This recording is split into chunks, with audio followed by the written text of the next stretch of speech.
News 34 में कुमार गौरव। बाद में हूँ जिला मैनपुरी में, और मैनपुरी की विधानसभा जसवंत नगर। अभी मैं बैठा हूँ क्योंकि इस समय मैनपुरी में उपचुनाव है। नेताजी के दिवंगत होने के बाद मैनपुरी में उपचुनाव हो रहा है, और यहाँ से समाजवादी पार्टी ने डिम्पल यादव को मैदान में उतारा है। वही भारतीय जनता पार्टी ने रघुराज सिंह साके को चुनावी मैदान में उतारा है। दोनों पार्टियां पूरे जोशो खरोश के साथ चुनावी मैदान में है। मैं आज पहुंचा हुआ था भारतीय जनता पार्टी के प्रत्याशी रघुराज सिंह के गांव धौलपुर खेड़ा में। और पहुंचते पहुंचते जब गांव ग्रामीणों से बात करी, और ग्रामीणों के बाद जब यहाँ के पूर्व प्रधान सर्विस माथुर जी से मुलाकात हुई, बात करने का और जानने का प्रयास करूंगा। चूंकि पिछले कार्यकाल में प्रधान रहे, इस बार किसी कारणवश जनता ने अपना आशीर्वाद नहीं दिया। जानने का प्रयास करता हूं कि रघुराज सिंह का कार्यकाल क्या रहा, जमीनी शुरुआत कैसे हुई। क्योंकि सर्वेश माथुर जी रघुराज सिंह साख के प्रतिद्वंदी हैं। चुनावी चुनावी बात करूं, राजनीति की बात करूं, या आम बात करूं, हर तरीके से मुद्दों की बात करूं, या विचारों की बात करूं, विचारों का मेल कभी नहीं हुआ। जानने का प्रयास करता हूं कि ऐसा क्यों रहा, कैसे शुरुआत हुई थी, और क्या क्या रहा पूरा रघुराज सिंह साके का पूरा जीवन, राजनीतिक जीवन। प्रधान जी, सबसे पहले तो आपका स्वागत है। जी। सबसे पहले तो आपको बधाई कि आज पिछले 20 साल का कार्यकाल आपका बहुजन समाज पार्टी में रहा, उसके बाद आज आपने समाजवादी पार्टी की सदस्यता ग्रहण करी। शुभकामनाएं देता हूं आपको आगे के राजनीतिक जीवन के लिए। कैसे शुरुआत करी थी आपने अपने राजनीतिक जीवन की? हमने बहुत ऐसे पहले से राजनीति शुरू की। जब मैं अकेला था बीएसपी से, तो झंडा भी लगाते थे और उसका क्या नाम है, एजेंट भी बनते थे। वो कार्यकाल में 2000 की बात है। तो बहुत मैंने ऐसे परेशानी झेली, बूथ से काम किया। बूथ से लेके आज ऐसे मंडल पे था मैं।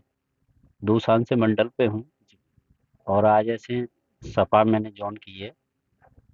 और जो ऐसे यहाँ के सांसद 2 बार रहे और एक बार विधायक रहे, रघुराज सिंह साहब, वो मेरे ही गांव के हैं। और उनका कार्यकाल बहुत खराब रहा। और गांव में आपने तो देखा ही है सारा विकास कैसा हुआ। और मुझ पर तो ढेर सारे मुकदमे लगवाए थे उन्होंने 2000 में। 307, गैंगस्टर, 216, दफा 25, और मेरी राइफल भी नष्ट करवाई थी। ये उनकी राजनीति है। तो जब वो भाजपा में चले गए तो मैं ऐसे सपा में चला। जी। राजनीति की बात करूं, जैसे कि अभी अब उपचुनाव है, नेताजी दिवंगत हो गए तो उनको भारतीय जनता पार्टी ने चुनावी मैदान में उतारा है। बहुत से विकास की बात कर रहे हैं, राष्ट्रवाद की बात कर रहे हैं, हिंदुत्व की बात कर रहे हैं, और सबसे ज्यादा जोर दे रहे हैं तो विकास पे जोर दे रहे हैं। क्या लगता है आपको? सबसे पहले आप गांव के हैं, पूर्व प्रधान भी रहे हैं, गांव में विकास की स्थिति मैंने भी देखी है। जानना चाह रहा हूँ आपसे कि गांव की अवहेलना क्यों की? देखो ऐसा है, जो आदमी अपने गांव में काम नहीं करता है, विकास नहीं कर पाएगा, वो ऐसे लोकसभा में कैसे कर पाएगा। लोकसभा तो बहुत बड़ी होती है। और ऐसे जब ऐसे सांसद 2 बार रहे इटावा से, तो गांव का आपने तो देखा ही है। गांव की मौजा की क्या पोजीशन है, कितनी व्यवस्था खराब है। तो ये आदमी ऐसे मैनपुरी का कैसे काम कर लेंगे, जो 1 साल का कार्यकाल। तरीके से जब से उनको भारतीय जनता पार्टी ने चुनावी मैदान में उतारा है, वो बहुत सारे दावे कर रहे हैं। वो कह रहे हैं हम गरीबों के हितैषी हैं, गरीबों की हमेशा मदद करिए, सांसद रहे हो, विधायक रहे हो। वो कह रहे हैं कि हम किसान पुत्र हैं, हमने गोबर भी डाला है, हमने खेतों में चारा भी काटा है, हमने रात के 12 बजे अगर कोई गरीब किसान हमारी घर की कुंडी बजाएगा तो हम रात के 12 बजे उसके कंधे से कंधा मिला के खड़े हैं तैयार। देखो ऐसा है कि इन्होंने कभी भी सांसद हुए, विधायक हुए, कभी ऐसे पब्लिक का काम नहीं किया। न कुंदी ऐसे दरवाजे पे नहीं बैठा, जिसे आदमी ने दरवाजे पे नहीं बैठने दिया। तो कुंदी तो बहुत बड़ी बात है। वो डिम्पल की बात करते हैं कि डिम्पल ऐसे नखलऊ मिलेंगी, फलानी जगह मिलेंगी। और एक मिनट सुनिए, आपके दरवाजे जाओ, आप तो बजा देते लोगों को। क्या कह रहे, जो मेरे ऐसे प्रैक्टिकल है, मैं गया, जो मेरे साथ किया, मेरे गांव वालों हैं काफी लोग, उनके साथ ऐसा किया। तो आपको बताएं, ये कह देते कि सुबह सुबह तुम्हारे पास कोई काम नहीं है। तो ये मतलब जनता जनता अगर मिलने जाती, लोग मिलने जाते तो हाँ, क्या? तो इनके यही विचार हैं। यही कहते हैं कि तुम्हें कोई काम नहीं, सुबह सुबह से आ जाती। देखो डिम्पल को कभी भी पकड़ सकते, कहीं भी बात कर सकते। ये तो डिम्पल के आगे बहुत हैं, सोच लीजिए। जी। और एक मिनट सुनिए, डिम्पल के आगे अगर नहीं है तो सपा ने इतना बड़ा काम किया, जो ये रोड पे थे उन्हें ऊपर ऐसे लाने का काम किया। तो ये सपा के नहीं होंगे तो किसका विकास कहाँ से कर देंगे, एक साल में कहाँ से विकास कर देंगे, जो ऐसे 10 साल में नहीं कर पाया, गांव का विकास नहीं कर पाया। आज आपने जसवंत नगर के विधायक शिवपाल सिंह जी की मौजूदगी में सपा ज्वाइन करी है। वो शिवपाल समाजवादी पार्टी की सदस्यता ली है। जी। शिवपाल सिंह यादव जो यहाँ से वर्तमान में विधायक है, उनकी मौजूदगी में ली है। वो शिवपाल सिंह को अपना गुरु बताते हैं। क्या लगता है आपको, कैसे गुरु का आशीर्वाद किस पे रहेगा? देखो ऐसा है कि ये राजनीति है। वो जो कहते हैं सतपाल जी, उन्होंने तो ये कहा कि मेरा तो कोई चेला नहीं है। वो कहते हैं खुद, आशीर्वाद उन पे अब कोई आशीर्वाद नहीं है, न कोई मदद है सतपाल जी की तरफ से, न कोई वो है।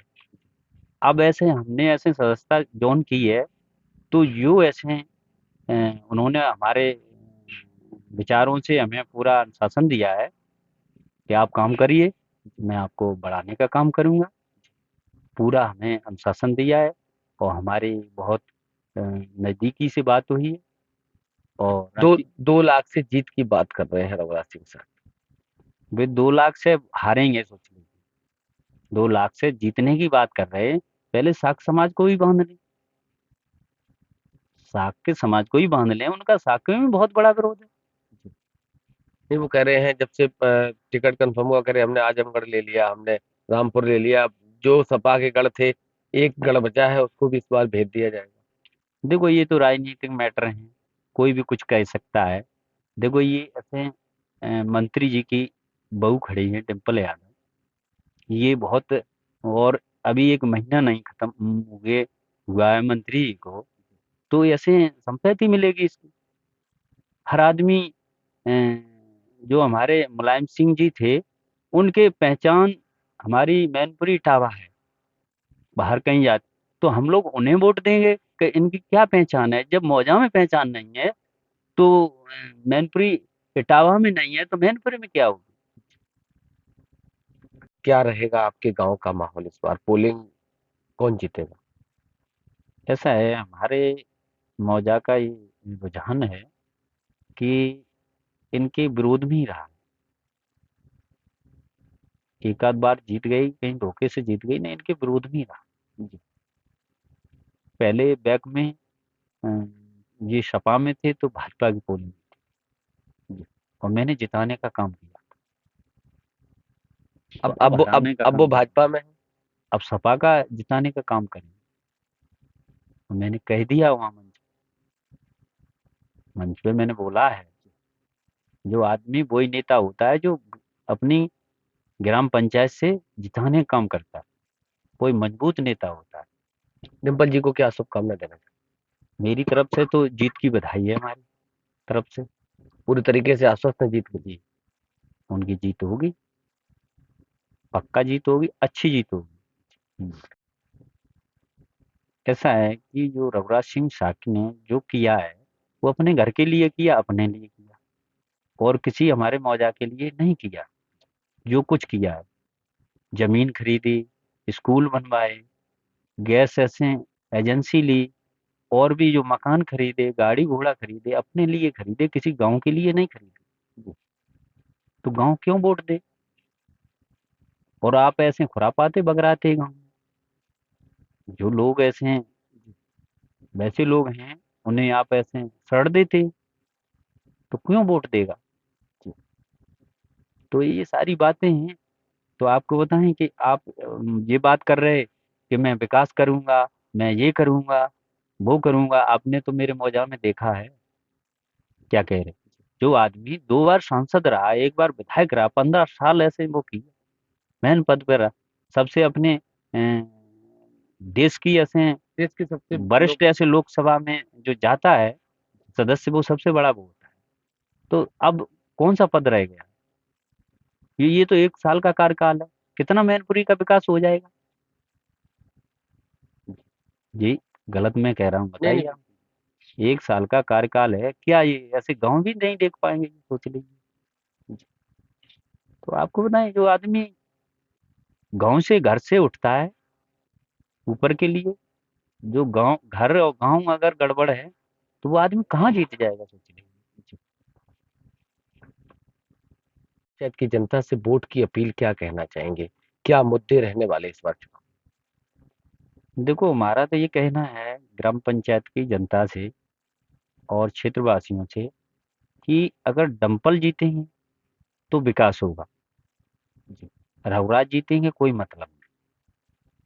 तो देख लिया है, और जो ऐसे उच्च स्तर पे हैं वो विकास करते हैं, जो ऐसे रह चुके हैं अब पहली बार ऐसे डिम्पल होने जा रहे हैं तो वो विकास करेंगे जी। और जो ऐसे 2 बार रह चुके हैं यहाँ, तो आपने तो देखा है। कहीं ना कहीं आपका मानना यह है कि जब 2 बार जनता ने मौका दिया जी, तब विकास नहीं कर पाएगा, तीसरी बार 1 साल के लिए मिल भी जाता तो क्या विकास होगा? हाँ, हमारा तो यही कहना है। देखो, जो ऐसे किसी को चांस मिला और उस चांस से ऐसे खो दिया, तो वो क्या आगे कर लाएगा, कुछ नहीं कर पाएगा। तो हमारा तो यही मानना है। हम उस तरीके से उन्होंने बताया कि रघुराज सिंह का क्या रहा, मुकदमे लगवाए गए, कौन कौन सी घटनाएं हुई, लोगों को घर से नहीं निकलने दिया गया। बताया तो ये भी जाता है कि सुबह जनता जाती है तो मिलने मिलने को तो भगा दिया जाता है। अब इसमें कितना सत्य सत्य है? ये आने वाला चुनाव है, 5 तारीख को मतदान होगा और वो मतदान बता देगा कि रघुराज सिंह का कार्यकाल, रघुराज सिंह का समय कैसा रहा। आज पहुंचा हुआ था रघुराज सिंह के गांव में और जानने की हकीकत की, जानने का प्रयास किया कि किस तरीके से राजनीतिक शुरुआत करी और राजनीति के शिखर पर जाने के बाद खुद के गांव में विकास की क्या हालत है, वो पूरी खबर में आपको देखने को मिलेगी। आगे और भी इस गांव का दृश्य दिखाने का प्रयास करूंगा, चाहे वो गलियों की बात करूं, शौचालय की बात करूं, आम रास्तों की बात करूं, पानी के निकास की बात करूं, पेयजल की बात करूं, क्योंकि यही जमीनी मुद्दे हैं और ये जनता की मूलभूत आवश्यकताएं हैं। बने रहिए हमारे साथ, आगे का दृश्य अभी आपको और दिखाने का प्रयास करूं। पल पल की खबरों को देखने के लिए चैनल को लाइक, सब्सक्राइब और शेयर जरूर करें।